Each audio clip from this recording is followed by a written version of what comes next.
नमस्कार मित्रांनो, MH. Wheels चॅनलमध्ये सगळ्यांचं स्वागत करतोय। खूप सारी डिमांड आली ती भूषण भाऊ तुम्ही महिंद्राचा नवीन 265 DI XP प्लस जो आलेला आहे नाही का, याचा एक रिव्ह्यू करा।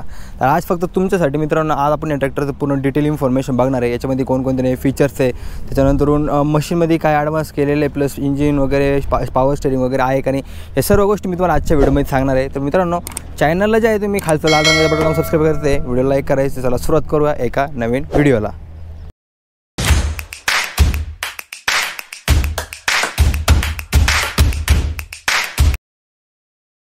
तर फर्स्ट ऑफ ऑल हा ट्रॅक्टर बघायला गेला नाही एकदम ओल्ड मॉडेल म्हणतो नाही का, तसंच दिसतो। याच्यामध्ये काही नवीन लुक्समध्ये काही चेंज केलेलं नाही। चावी पण एकदम सिंपल आहे। ओके, समोरून बघायला गेले तर महिंद्राचा लोगो येतो, जो जुना लोगो नाही का तोच लोगो आहे। आणि पूर्ण बोनट जे आहे म्हणजे फ्रंट साईड पॅनल्स वगैरे आणि फ्रंटची ग्रिल वगैरे सर्व मेटलचं बनवलेलं आहे आणि हाय ग्रेड मेटल यूज केलेलं आहे। त्याच्यामध्ये तुम्हाला कोणत्याही प्रकारचा हलकेपणा वाटणार नाही आहे। ओके, दोन्ही पण साईडला तुम्हाला हॅलोजन टाईप आपले जे रेग्युलर येतं नाही का हेडलॅम्प्स ते दिलेले ओल्ड एजवाले नाही का, त्याच्यामध्ये मेटलची बॉडी असते, पुढे काच असते, सेम सिस्टीम तुम्हाला दिलेली आहे, त्या बाबतीत काय अडचण नाही। साईडनं आले तर Mahindra 265 DI XP plus. Okay, आता महिंद्रा 265 DI म्हणजे काय माहिती आहे का, डायरेक्ट इंजेक्शन आणि XP सिरीज यायची, आता XP प्लस नवीन सिरीज येते। ऑर्चर्ड कॅटेगरीमध्ये हा ट्रॅक्टर येतो। या ट्रॅक्टरची कॅपॅसिटी बोलायला गेलं तर 30 HP हा ट्रॅक्टर आहे पूर्णपणे। ओके, अशा प्रकारचा साईडचा सेटअप आहे। त्यानंतर ऑर्चर्डचं नाव येतं, इथे खाली इंजिन पूर्ण ओपन आहे, इथे कोणत्या प्रकारचं साईड पॅनल वगैरे लावलेलं नाही आहे आणि खाली आपलं स्टेअरिंगचं वगैरे सगळं मेकॅनिझम आहे। सांगतो तुम्हाला मी पुढं तुम्ही व्हिडिओ शेवटपर्यंत बघा। बॅक साईडला आले तरी तुम्हाला आपलं जे हॅलोजन टाईप साईड इंडिकेटर्स आणि टर्निंग लॅम्प बनतो नाही का, टर्न इंडिकेटर्स वगैरे ते तुम्हाला इकडे बघायला मिळत आहे। आणि हा कॅबिनचं स्पेस अशा प्रकारे हे तुम्ही बघू शकता, हे सीट आहे आणि बघा कॅबिनच्या सेंटर पोझिशनिंगवाले गिअर सिस्टीम आहे, साईड गिअर शिफ्टिंग याच्यामध्ये येत नाही। ओके, त्यानंतर बॅक साईडला गेले तर हा रिअर टायर आहे, त्याची मी साईज वगैरे सांगतो तुम्हाला। इथे आता डायरेक्ट मागे येऊया, मागे आले तर तुम्हाला इथे हेडर ट्रँगल बघायला मिळतो आहे। त्यानंतरून हा मागे पूर्ण हायड्रोलिकचं सेटअप आहे। याच्यामध्ये 3 पॉईंट लिंकेजेसवालं कॅटेगरी 2चं जे लिफ्टिंग मेकॅनिझम ते येतं आहे। ओके, आणि जर वेट लिफ्टिंग कॅपॅसिटी तर बोलायला गेलं तर 1200 किलोची वेट लिफ्टिंग कॅपॅसिटी या ट्रॅक्टरची आहे। आणि PTOचं बोलायला गेलं तर 25 HPचा या ट्रॅक्टरमध्ये PTO येतो। या PTOचा वापर करून तुम्ही रोटावेटर वगैरे झालं अशा बऱ्याचशा गोष्टी तुम्ही रन करू शकता। आणि 1200 किलो वेट लिफ्टिंग कॅपॅसिटी म्हटल्यावरती तुम्ही कोणत्याही प्रकारचे जे लाईक इक्विपमेंट्स असतील ते तुम्ही याच्यावरती लिफ्ट करू शकता। ओके, त्यानंतरून या ट्रॅक्टरमध्ये तुम्हाला automatic drift and draft control हा दिलेला आहे, मेकॅनिकल टाईप दिलेला आहे बरं का, इलेक्ट्रॉनिक वगैरे काही दिलेलं नाही। ओझामध्ये इलेक्ट्रॉनिक येतं, याच्यामध्ये मेकॅनिकल याचे पूर्णपणे। ओके, आणि टॉप लिंकला तुम्ही एकाच पोझिशनला सेट करू शकता। ओके, आणि पूर्ण एक असेंब्ली आहे, स्प्रिंग लोडेड वगैरे असं पूर्ण मेकॅनिझम तयार केलेलं आहे त्यांनी। अशा प्रकारचा बॅक साईडचा सेटअप आहे। एक्स्ट्रा होस पण दिलेलं आहे तुम्हाला ट्रॉली वगैरे लिफ्ट करण्यासाठी, त्या बाबतीत काही अडचण नाही। आणि बघा पॉवर सप्लाय पण दिलेला आहे, जर तुम्ही मागे काही इक्विपमेंट वगैरे लावता त्याला पॉवर सप्लायची गरज आहे तुम्ही मिळून देऊ शकता। तर अशा प्रकारचा पुरा बॅक साईडचा सेटअप आहे। तर इझी हिंज इथे दिलेलं नाही कंपनी थ्रू, पण हो इथे अटॅचमेंट लावायला, नट बोल्ट्स लावायला, फिटिंग्स वगैरे इथे दिलेलं आहे बरं का। मला असं वाटतं इझी हिंज तुम्ही लावू शकतात। आणि ऑब्वियसली या ट्रॅक्टरमध्ये इझी हिंज पाहिजे म्हणजे पाहिजे नाही का, त्याच्याशिवाय ट्रॅक्टर कुठं असतो का। तर अशा प्रकारचा हा सेटअप आहे। या बाजूला आले तर टेल लॅम्प्स वगैरे तुमचा बॅक साईडचा जो लॅम्प आहे तो पूर्ण तुम्हाला हॅलोजन फॉर्ममध्ये बघायला मिळतो। तुम्हाला इथे काही LED वगैरे नाही दिलेले आहे। ओके, कारण की सिंपल ट्रॅक्टर आहे ना, ऑर्चर्ड ट्रॅक्टर म्हटल्यावर तुम्हाला माहिती आहे ऑर्चर्ड ट्रॅक्टर म्हणजे कामगतीचा ट्रॅक्टर होतं फक्त। हा अशा प्रकारचा हा ट्रॅक्टर आहे। दुसऱ्या बाजूला आले तर इथं आपल्याला रिअर साईड व्ह्यू मिरर दिलेला आहे, त्याच्यानंतर हे आपल्याला एअर क्लीनर दिलेलं आहे। आणि इथे पण म्हणजे ऑलरेडी ड्राय टाईप द्यायला पाहिजे होतं, पण इथे आपण ऑइल बाथ जे एअर क्लीनर म्हणतो नाही का, ते सेमच बघायला मिळते ओल्ड टाईपवाला नाही का, असा सेटअप आहे। दुसऱ्या बाजूला आले तर सेम महिंद्रा 265 DI XP प्लसची ब्रँडिंग आहे। इथे सायलेन्सर दिलेले आहे, सायलेन्सरची पोझिशन बाहेर आहे, ट्रॅक्टरच्या बाहेर आहे का, ट्रॅक्टरच्या मध्ये नाही आहे। हां, त्यानंतर अशा प्रकारचा हा पुरा सेटअप आहे। इथे बॅटरी पॅकसाठी तुम्हाला लोखंडी डबा दिलेला आहे। अशा प्रकारचा आहे ना हा पुरा ट्रॅक्टरचा ओव्हरऑल व्ह्यू आहे एक्सटेरियर नाही का। आता तुम्हाला सांगतो टायर्स आहेत। आता तुम्हाला फ्रंट टायर बघायला गेलं आता तुम्हाला सांगतो हा जो ट्रॅक्टर आहे ना हा 4x2 मध्ये येतो, हा 4x4 मध्ये येत नसते ना। ऑर्चर्ड तुम्हाला माहिती आहे ऑर्चर्ड 4x2 मध्येच येतं सर्व नाही का। तर याचे फक्त पॉवरफुल व्हील म्हटले ना, फक्त मागचे 2च व्हील आहे, हे पुढले जे व्हील आहे ते फक्त आपलं जस्ट कॅज्युअल व्हील्स आहे नाही का। आता फ्रंट टायर साईजचं बोलायला गेलं तर तुम्हाला फ्रंटला 1500 टायर बघायला मिळतात, 5 इंच रुंदी 15 इंच डायमीटर, आणि इथे 2 ट्यूब टायरचा सेटअप आहे पूर्णपणे। आणि बॅक साईडला आले तर सीएटचे तुम्हाला 11.224 बरं का, 11.224चे तुम्हाला बॅक साईडचे टायर बघायला मिळतात। ओके, ट्यूब टायरचा पूर्ण सेटअप आहे। तर अशा प्रकारचा हा पूर्ण सिस्टीम आहे।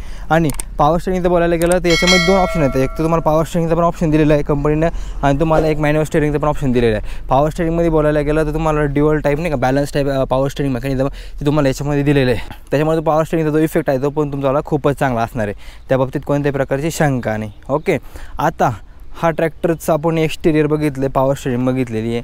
आता मी तुम्हाला या ट्रॅक्टरचं थोडंसं लाईक गिअर बॉक्स वगैरे त्यात सांगतो. आता मित्रांनो, या ट्रॅक्टरमध्ये ना partial constant mesh gear box use केलेला आहे. आता गिअरचं बोलायला गेलं तर मेन जो गिअर लिव्हल त्याच्यामध्ये 1 2 3 4 4 फॉरवर्ड गिअर आणि 1 रिव्हर्स गिअर आहे. ओके, आणि सेकंडरी तुम्हाला हाय आणि लो असे 2 गिअर मिळत आहे. म्हणजे पूर्ण जर कॉम्बिनेशन बोलायला गेलं तर 8 फॉरवर्ड आणि 2 रिव्हर्स गिअरचं तुम्हाला पूरा कॉम्बिनेशन दिलेलं आहे कंपनीने. त्यानंतर हा PTOचा गिअर लिव्हर आहे. याच्यामध्ये 500 RPM तुम्हाला स्टँडर्ड बघायला मिळते. त्यात काय अडचण नाही. 25 HP PTOचा पॉवर आउटपुट आहे, ते पण तुम्हाला मी सांगितलेलं आहे. आणि त्याच्यानंतर बस इथे काय आपलं ऑइलचं जे म्हणतो नाही का, हायड्रोलिकचं स्पीड कमी जास्त करायला ही सिस्टीम दिलेली आहे.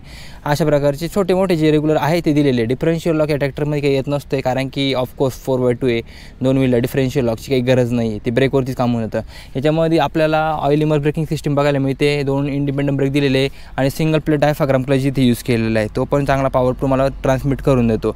टूल बॉक्स दिलेला आहे इथे छोटासा. हा टूल बॉक्स तुम्ही बघू शकता, टूल बॉक्सचा. आणि सीटचं बोलायला गेलं तर सीटला तुम्ही पुढे मागे स्लाईड नाही करू शकत, इथे डायरेक्ट नट बोल्टची अटॅचमेंट दिलेली आहे. पण हो, सीटमध्ये तुम्हाला आहे ना सस्पेन्शन दिलेले आहे, हे तुम्ही बघू शकता. सस्पेन्शन तुम्हाला कंपल्सरी सीटमध्ये दिलेले आहे, त्याच्यामुळे सीट जे आहे तुमच्यावर खूपच आरामदायी असणार आहे. तर अशा प्रकारचा आहे ना हा पूर्ण सेटअप तुम्हाला या ट्रॅक्टरमध्ये बघायला मिळतो आहे. ओके, आता मेन तुम्हाला सांगतो इथे केबिनच्या आतमध्ये येऊन. केबिन कम्फर्टेबल आहे, फक्त हे गिअर लिव्हर्समुळे थोडंसं तुम्हाला अडचण वाटेल, पण काय अडचण नाही. इथे हा तुम्हाला 3 स्पोकवाली स्टेरिंग बघायला मिळते. याच्यामध्ये महिंद्राची ब्रँडिंग आहे. इथे हँड ऑपरेटेड ॲक्सिलेटर आहे. इथे साईड इंडिकेटरचे बटन आहे. इथे फ्रंट हेडलॅम्पचं बटन आहे. इथे अप्पर डिप्परचं बटन आहे. ओके, जे रेग्युलर जुन्या काळात यायचं ते सेमच मटेरियल यूज केलेलं आहे. त्यानंतर इथं हॉर्न दिलेलं आहे. इथे हेडर लॅम्पचं बटन दिलेलं आहे. आणि इकडं आपल्याला अनलॉक टाईप पूर्ण जे मीटर म्हणतो नाही का, आपलं टॅकोमीटर, फ्यूल, टेम्परेचर वगैरे ते इथे तुम्हाला बघायला मिळते. त्यानंतर इथं तुमचं इग्निशन स्विच दिलेलं आहे. सेलोनाइट स्विच नाही, सिम्पल आहे. इथे तुम्हाला स्टॉपर बघायला मिळते. बघा, हे स्टॉपर आहे, फ्यूज बॉक्स आहे. आणि इथे तुम्हाला खाली जे आहे एक छोटासा बॉक्स दिलेला आहे. याच्यामध्ये तुम्हाला मोबाईल चार्जिंगची फॅसिलिटी कंपनीने प्रोव्हाइड केलेली आहे. तुम्ही बघू शकता, हे मोबाईल चार्जिंगची फॅसिलिटी तुम्हाला कंपनी इथे प्रोव्हाइड करते. तर अशा प्रकारचा हा पुरा सेटअप आहे. ओके, तर हे तुम्ही बघू शकता. त्यानंतर आपल्याला PCDCचे कंट्रोल आहे बरं का, पॉझिशन कंट्रोल, डेप्थ कंट्रोल, हे 2 कंट्रोल तुम्हाला इथे बघायला मिळतात. अशा प्रकारचं आहे ना ही पूर्ण केबिन मी तुम्हाला दाखवली आहे. आता फ्यूल टँकचं बोलायला गेलं तर हे बघा, याच्यामध्ये तुम्हाला 45 लिटरचं फ्यूल टँक कंपनी प्रोव्हाइड करते. त्या बाबतीत पण काय अडचण नाही. 45 लिटर म्हणजे पण खूपच चांगलं फ्यूल टँक कॅपॅसिटी. ओके, आता बोनट खोलला असतं, पण बोनट खोलायला तुम्हाला आहे ना एअर क्लिनर वगैरे सर्व गोष्टी काढायला लागतील. पण मी तुम्हाला डायरेक्ट सांगतो, याच्यामध्ये 3 सिलेंडरचं इंजिन बसवलेलं आहे. कोणत्या कंपनीचं माहिती आहे का? महिंद्राचंच कंपनीचं आहे. महिंद्राचंच आहे म्हणजे ॲक्च्युली महिंद्रा ट्रॅक्टर्सचं. हे बघा, तुम्हाला दाखवतो. हे बघा, हे 3 सिलेंडरचं तुमचं DI इंजिन आहे. याच्यामध्ये बॉसचा फ्यूल पंप यूज केलेला आहे. CCचं बोलायला गेलं तर 2088 CCचं याच्यामध्ये इंजिन आहे, जे की 30 HP पॉवर प्रोड्यूस करतं. ओके, आणि एअर फिल्टर तुम्हाला सांगितलं मी, ऑइल बाथवाला एअर फिल्टर यूज केलेलं आहे. आणि जस्ट जे बेसिक मेकॅनिझम येतं नाही का, तेच सर्व मेकॅनिझम या ट्रॅक्टरमध्ये तुम्हाला बघायला मिळणार आहे. जास्त काही एक्स्ट्रा बघायला नाही मिळणार. याच्यामध्ये फक्त तुम्हाला पॉवर स्टेरिंग दिलेली, ऑप्शनल दिलेली, ती पण तुम्हाला लागली तर तुम्ही घेऊ शकता, नाही लागली तर तुम्ही नाही जरी म्हटले तरी काय अडचण नाही. ओके, तर हा पूर्ण या ट्रॅक्टरचा सेटअप आहे. आता या ट्रॅक्टरच्या प्राईसचं बोलायला गेलं तर ही एक शोरूम प्राईस आहे 4,55,000 ते 5,10,000च्या आसपास तुम्हाला हा ट्रॅक्टर एक शोरूम बघायला मिळतो. आता याच्यामध्ये बऱ्याचशा गोष्टी ॲड होत्या, नंतर टॅक्सेस वगैरे, त्याच्यानंतर या ट्रॅक्टरची प्राईस वगैरे असेल काही मला माहीत नाही एवढी, पण हो ही ट्रॅक्टरच्या प्राईसची रेंज आहे, हे मी तुम्हाला सांगितलं या व्हिडिओमध्ये नाही का. तर बस मित्रांनो, आजच्या व्हिडिओमध्ये एवढंच. आय होप तुम्हाला व्हिडिओ आवडला असेल नक्की. ओके, ट्रॅक्टरसोबत आहोत बाईक्स पण चालू करते आणि कार्स पण चालू करते. तुम्हाला काय वाटतं नक्की सांगायचं कमेंट बॉक्समध्ये. तो पण तुम्ही चॅनलला सबस्क्राईब करायचे, व्हिडिओ लाईक करायचे. आता भेटूया नेक्स्ट व्हिडिओमध्ये. तोपर्यंत टाटा, बाय बाय.